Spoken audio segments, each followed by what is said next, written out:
biografi adalah tes yang menceritakan tentang riwayat hidup seseorang. Sekarang kita masuk kepada materi baru, yaitu tes anekdot. Sebelum kita masuk, apakah Anda sudah tahu apa itu tes anekdot? Tahu. Apa itu? Tes yang berupa sindiran. Ya. Tes yang mengandung sindiran. Ya, bagus Ria, Ardila. Selain itu ada yang tahu lagi tes anekdot itu apa? Teks yang mengandung kritikan, Bu. Ya, bagus Kavi. Teks anekdot adalah cerita singkat yang menarik karena terdapat unsur lucu dan mengesankan. Selain bersifat lucu dan menghibur, teks anekdot biasanya menceritakan kehidupan sehari-hari mengenai orang penting atau terkenal yang mempresentasikan kejadian sebenarnya. Jadi, teks anekdot adalah cerita lucu yang didasari oleh kejadian nyata. Apakah Anda sudah pernah lihat teks anekdot? Biasanya teks anekdot ini berupa stand up comedy. Pasti ada yang lihat.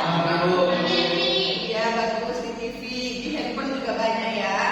Setelah itu ada unsur teks anekdot. Bisa tolong dibaca kan, Indah?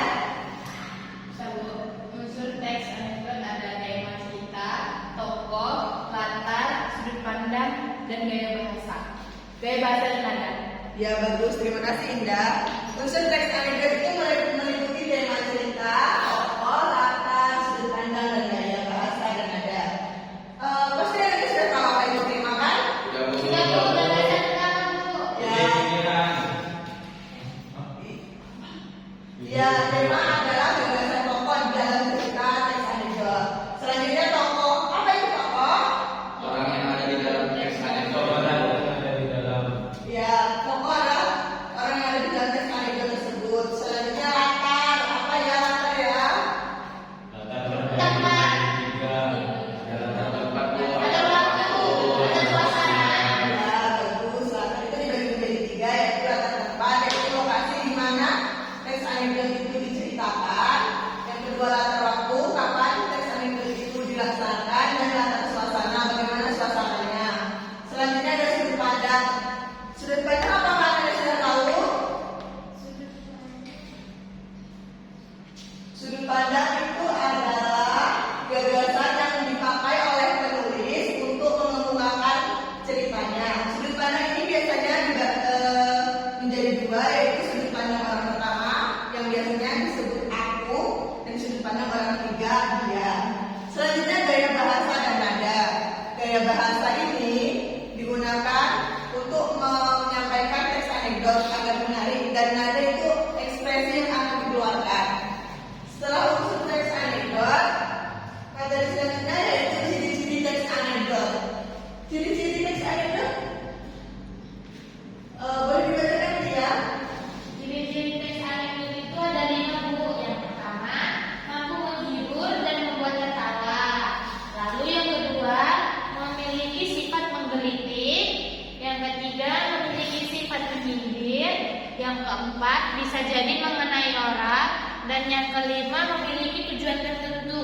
Ya, terima kasih Lia. Ciri-ciri teks anekdot itu ada 5. Yang pertama, mampu menghibur dan membuat tertawa. Karena teks anekdot ini kan bersifat humoris ya. Yang kedua, memiliki sifat menggelitik. Yang ketiga, memiliki sifat menyindir. Yang keempat, bisa jadi mengenai orang. Dan yang kelima, memiliki tujuan tertentu. Apakah Anda sudah bisa dipahami? Kalau gitu kita lanjut materi selanjutnya ya. Baik, Bu. Selanjutnya yaitu struktur teks anekdot. Struktur teks anekdot ada berapa bagian sih?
Aziz, apa yang akan kamu lakukan untuk menyambut ini? Tanya guru tersebut lebih lanjut. Dengan sigap, Aziz menjawab pertanyaan Pak Guru. Belajar bahasa Inggris agar mampu berbicara bahasa Inggris, Pak, jawab Aziz. Bagus sekali. Kalau kamu, Gusti, tanya guru kepada Gusti. Harus siapkan uang, Pak, jawab Gusti. Loh, kok uang? Tanya Pak Guru lebih lanjut. Ya, Pak, soalnya kalau sekolah kita statusnya SBI, pasti bayarnya lebih mahal. Masa sih bayarnya kayak sekolah biasa? Udah gitu nanti diminta iuran untuk ini itu. Jelas Gusti lebih lanjut. Jawabanmu kok sini sekali. Begini loh, kalau sekolah kita bertaraf internasional, artinya sekolah kita itu setara dengan sekolah luar negeri. Jadi kalian seperti sekolah di luar negeri. Sang guru melanjutkan penjelasannya. Tapi Pak, kalau menurut saya SBI itu merupakan sekolah bertaraf internasional, tapi sekolahnya bertaraf internasional. Gusti juga melanjutkan penjelasannya. Maknanya isi yang terkandung. Nah, makna tersirat teks anekdot ini yaitu sekolah tidak dapat diberi standar bagus dan tidaknya dari sekolah yang ada di luar negeri. Hal itu karena yang menjadikan sekolah bagus adalah kualitas dari pendidiknya, lingkungannya, serta muridnya. Selain itu, sekolah yang mengikuti standar internasional memakan biaya yang lebih banyak dan tidak semua orang mampu menyekolahkan anaknya ke sekolah tersebut. Baik, terima kasih Mirza. Dan dari satu teks anekdot ini Anda bisa mengambil struktur teks anekdotnya. Yaitu dari bagian abstrak, orientasi, krisis, reaksi, dan moda. Dari contoh yang telah dibacakan Mirza, bagian abstrak itu yang mana ya tadi? Pada yang pertama, Bu. Bunyinya Suatu ketika di sekolah negeri entah di mana seorang bapak guru memberitahu kepada adik-adiknya bahwa sekolah mereka akan berubah status menjadi SBI. ya bagus, itu termasuk pembelajaran bagian abstrak. Bagian kedua apa tadi Anda? Ya, orientasi. Bagian orientasi ini masuk mana ya? Di dalam contoh, ada yang bisa jawab? Ya, Hafiz. Anak-anak ada kabar gembira untuk kita semua. Tidak lama lagi sekolah kita akan menjadi SBI. Nah, untuk menyambut hal ini saya mau tanya, apa yang akan kalian siapkan? Aziz, apa yang akan kamu lakukan untuk menyambut ini? Tanya guru tersebut lebih lanjut. Dengan sigap si Aziz pun menjawab pertanyaan guru. Belajar bahasa Inggris agar mampu berbicara bahasa Inggris, Bu, jawab Aziz. Bagus sekali kalau kamu, Gusti, tanya guru kepada Gusti. Oke, itu adalah bagian orientasi. Selanjutnya yang ketiga bagian apa tadi Anda? Krisis. Krisis. Kalau dalam contoh ini krisis yang mana? Ayo, ada yang tahu? Bagus sekali kalau kamu Gusti, harus siapkan uang, Pak. Loh, kok uang? Tanya Pak Guru lebih lanjut. Ya Pak, soalnya kalau sekolah kita statusnya sudah SBI, pasti bayarnya lebih mahal. Masa sih bayarnya kayak sekolah biasa? Udah gitu pasti nanti dimintai iuran untuk ini itu. Jelas Gusti lebih lanjut. Ya, terima kasih Adila. Selanjutnya bagian struktur yang keempat yaitu koda. Bagian koda di dalam teks ini apa ya Anda? Ada yang bisa bantu Ibu? Jawabanmu kok sini sekali. Begini kok. Tapi Pak, kalau menurut saya SBI itu bukan sekolah bertaraf internasional, tapi sekolah bertaraf internasional. Gusti juga melanjutkan penjelasannya. Oke, terima kasih. Itulah tadi contoh teks anekdot yang kita analisis berdasarkan strukturnya. Selanjutnya Ibu akan memberikan Anda semua tugas dan sebelum itu Ibu akan membentuk kelompok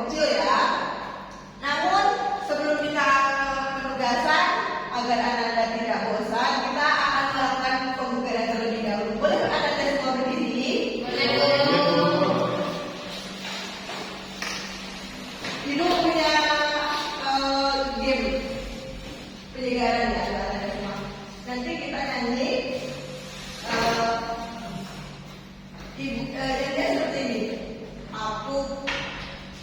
Aku punya satu teman tapi ku lupa namanya. Walau ku lupa namanya tapi ku ingat wajahnya. Aku punya dua teman tapi ku lupa namanya. Walau ku lupa namanya tapi ku ingat wajahnya. Bisa dipahami? Bisa, Bu.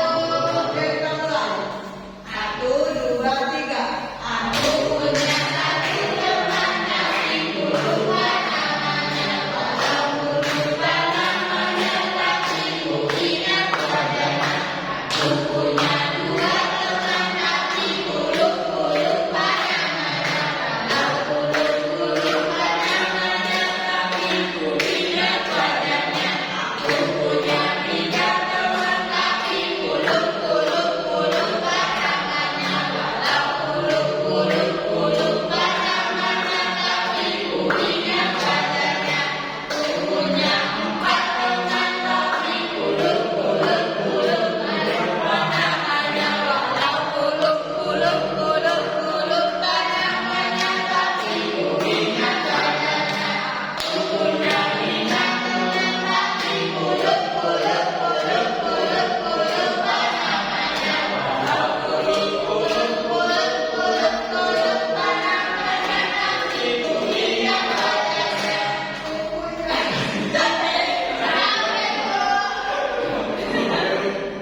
Oke, udah semangat lagi ya, Nanda?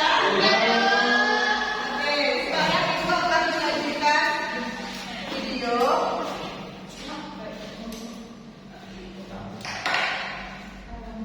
Nah, Ibu di sini ada satu video. Silakan Anda semuanya simak video ini karena setelah video ini akan ada penugasan per kelompok. Bisa dipahami ya, Nanda? Bisa, Bu.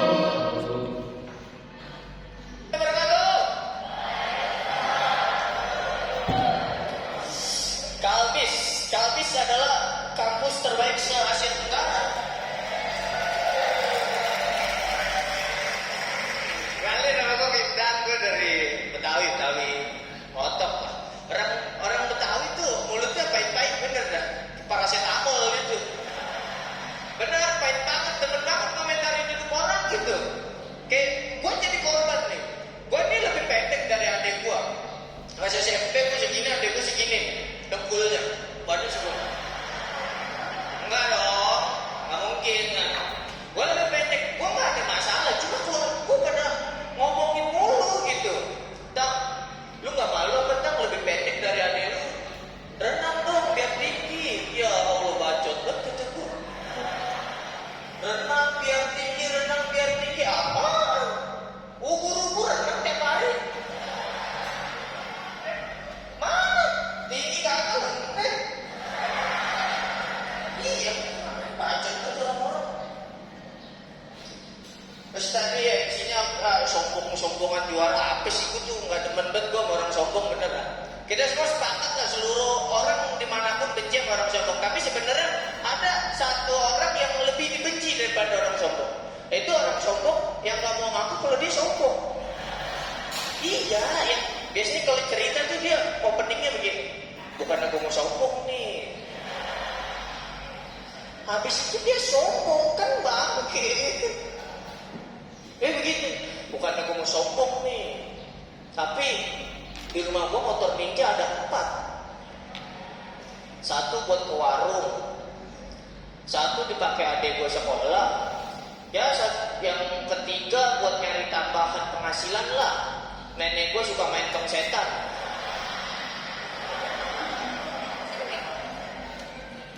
Terus yang terakhir emang sengaja disiapin buat maling. Jadi kalau maling masuk rumah yang mana ya? Ada tulisannya gini aja bang, oke. Udah ada helm sama duit bensin. Lagian nih bang, manusia menurut gue tuh bukan tempatnya sombong lah menurut gue. Karena di atas langit masih ada satelit. Di atas langit gitu kayak yang tadi punya motor ninja 4, ya Allah masih ada manusia di muka bumi namanya Hotman Paris. Lamborghini-nya ada 8, ya Allah 8. Dan buat dia tuh nggak penting-penting banget Lamborghini. Gue yakin 8 diparkir di rumah ada lah satu yang dipakai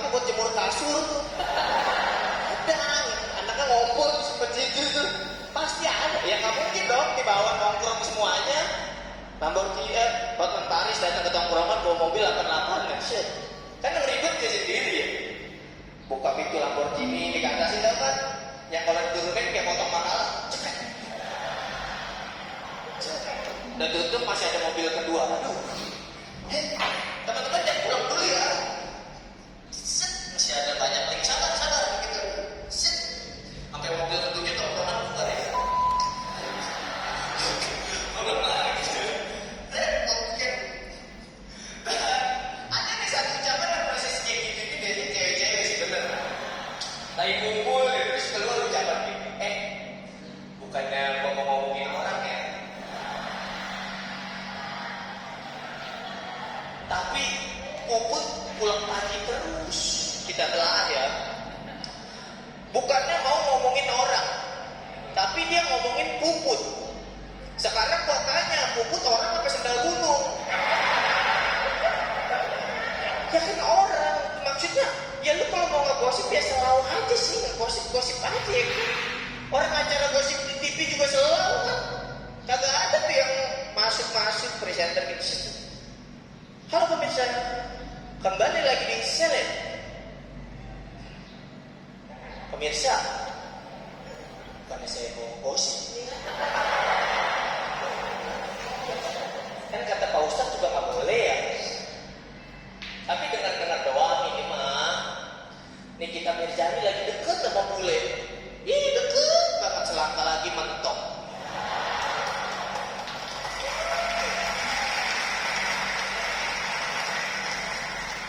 Selalu aja justru kan kalau presenter kayak gitu rating acaranya jadi turun. Soalnya ibu-ibu pagi-pagi mau nonton gosip kan, setel TV, presenternya masuk. Ibu-ibu bukannya kita mau ngegosip, oh bukan.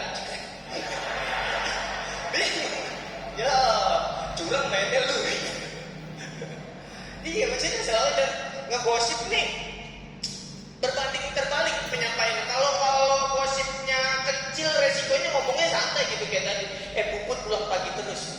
Tapi kalau gosipnya gede, penyampaiannya akan lebih tajam. Suara volume makin kecil, gestur makin dikit.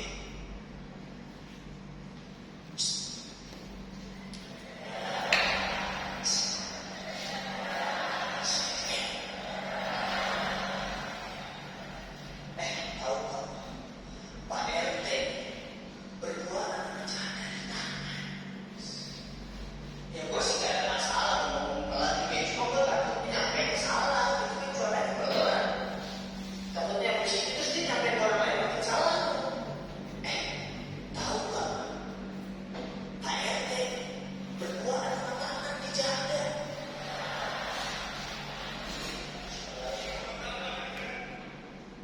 Pak RT janda ada dua bertaman. Tahu nggak? Tahu orang kemarin saya siram subur-subur kok dua-duanya. Dan ngomongin cewek yang terakhir deh, cewek itu menurut gue lemah sama dua hal, digombalin sama dipuji. Pokoknya kalau udah gitu diterimanya semuanya. Padahal menurut gue harus disaring lagi, dipinter. Karena nggak semua gombalan dan pujian tuh bagus. Kayak contohnya gombalan, cewek digombalin, kamu adalah separuh nafasku. Itu jangan seneng. Kenapa separuh nafas, coy?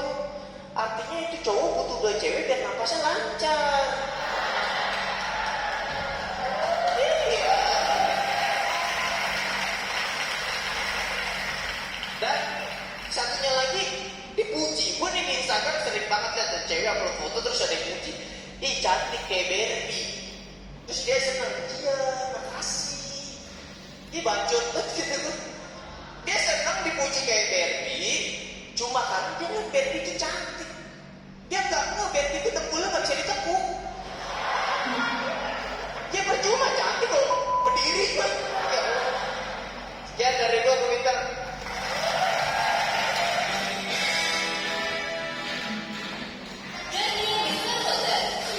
Nah, karena kita sudah melihat videonya sama, Anda udah menyimak tadi kan? Sudah Bu. Nah, setelah itu Ibu akan membentuk anak-anak menjadi 3 kelompok. Mau dipilih namanya sendiri nih? Pilih sendiri Bu. Oke, pilih sendiri berdua ya. Silakan pilih teman kelompoknya.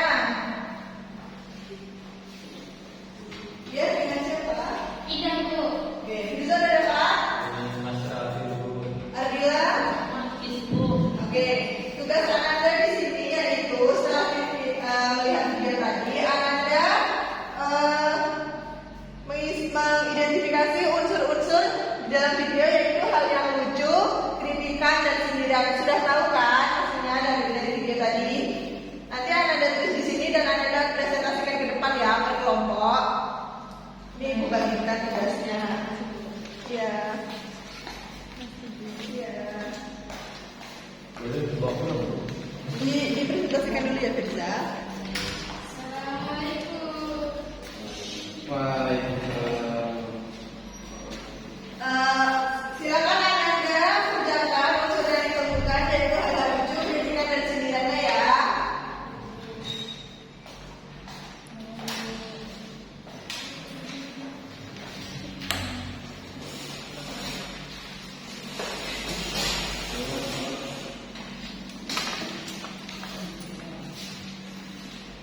Jangan ada yang kerja sama ya dengan kelompok. Baik, Bu.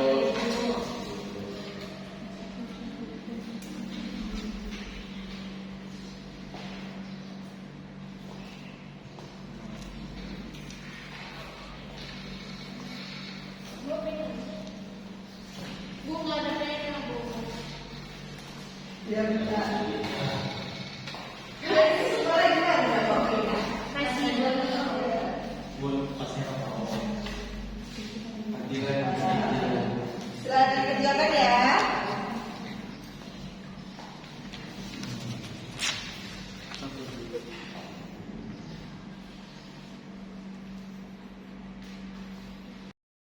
Oke, apakah Anda sudah siap mengerjakan tugasnya?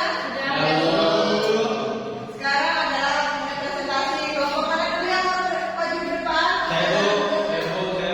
Oke, Hafiz, silakan Hafiz. Saya, Bu. Jadi di mana Bu? Berdua ya. Dua.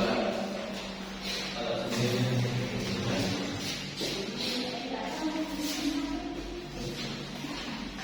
Jadi Bu, kami mencari dari video tersebut mencari kritikan Bu. Ya, sekarang dibaca Hafiz. Dari video tadi cuma dua yang saya dapatkan. Yang pertama adalah dia mengkritik orang sombong, nggak mau ngaku dia orang sombong itu. Nah, yang kedua dia tuh mengkritik orang yang bukannya dia nggak mau ngomongin, tapi dia lagi ngomongin si yang bernama Puput tersebut. Oh Nah, ya. itu dari kelompok saya tadi. Oke, terima kasih Hafiz. Silakan duduk. Kelompok siapa lagi yang mau maju? Saya, Bu. Silakan Hafiz yang bisa.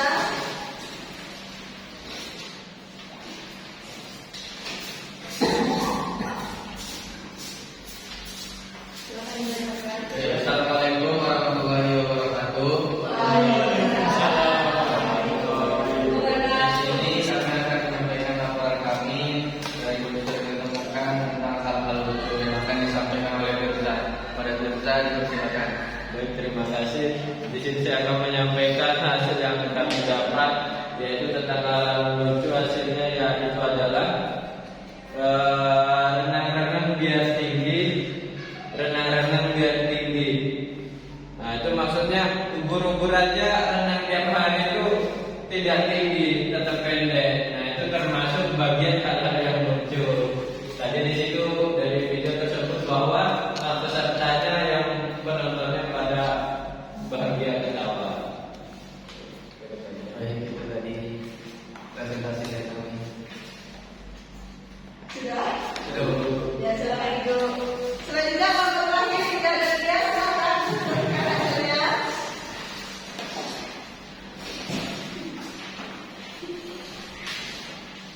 Baik, assalamualaikum warahmatullahi wabarakatuh. Waalaikumsalam warahmatullahi wabarakatuh. Di sini kami akan mempresentasikan hasil identifikasi video tadi, yaitu dari unsur sindiran. Nah, unsur sindiran yang kami temukan itu yakni Nikita Mirzani katanya lagi dekat sama bule, lagi mentah. Udah Bu. Sudah ya saja. Ya, silakan duduk. Terima kasih Bu. Oke, dari presentasi Anda semua tadi, berarti Anda sudah bisa memahami ya teks ambilan dan Sudah Bu. Sudah Bu. Nah, sebelum kita menutup, ada yang bisa menyimpulkan pembelajaran hari ini? Saya Bu. Oke, ada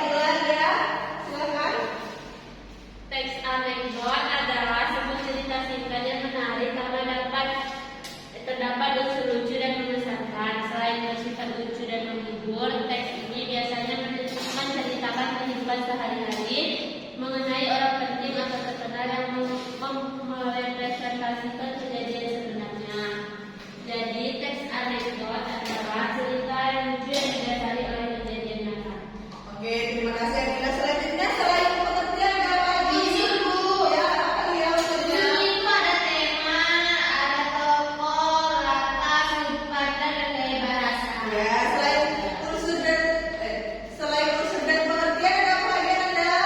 Ciri-ciri Bu. Apa itu ciri-cirinya? Ciri-cirinya mampu menghibur dan membuat tertawa, memiliki sifat mengkritik, memiliki sifat menyindir, bisa jadi mengenai orang, memiliki tujuan tertentu Bu. Oke, yang terakhir yaitu struktur teks anekdot ada 5 apa aja tadi ya? Oke, berarti Anda sudah bisa dipahami ya pembelajaran hari ini.